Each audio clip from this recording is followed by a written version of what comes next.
my name is Amethyst, and for today's tutorial I'm going to be teaching how to do downward facing dog. So we're going to start off on the hands and knees, and then you're going to spread your fingers out nice and wide. Your hands are shoulder distance apart, and I really want you to focus on pressing in to the whole ring of your palm. So a lot of times I see when people are in downward dog, they're just really pressing into the base of their palm, right underneath their wrist. And then the mound of their index finger is always lifted. And that's going to cause a lot of tension and pain in your wrists over time. So you really want to spread your fingers and press down through the mound of that index finger. You want to make this a habit every time your hands come onto your mat. So in your downward dog, in your planks, in your arm balances, your handstands, that's the hand grip that you want to use. So we're pressing into that whole palm. We're going to tuck the toes under, and then we're going to lift the hips up.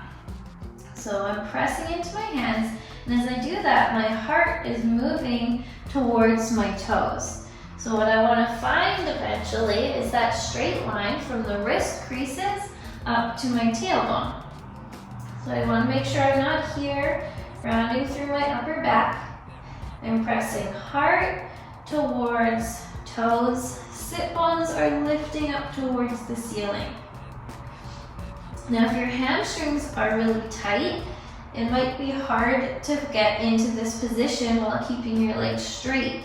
So if that's the case, all you're going to do is bend your knees. So then your torso starts to move closer towards your thighs. So hamstrings are tight, I have bent knees, I'm firmly pressing into my hands. Another thing you want to make sure is you're not pushing your shoulders up towards your ears. So the shoulders are away from the ears, drawing down the back. So they have lots of space. So your neck has lots of space, there's no tension to your neck. You can move your head around. Now if your hamstrings are okay and you don't need to bend your knees, you're going to keep lifting your sit bones towards the ceiling as you start to press your heels down towards your mat. Maybe spreading those toes, maybe lifting the toes, breathing here. And then to come out, we'll just bring the knees back down. And so that's my little tutorial on how to do downward facing dog. I hope that you enjoyed it. If you did, please leave a like.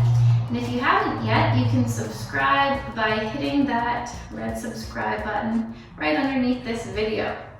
Don't mind my crazy hair. I hope you have a wonderful day. Namaste.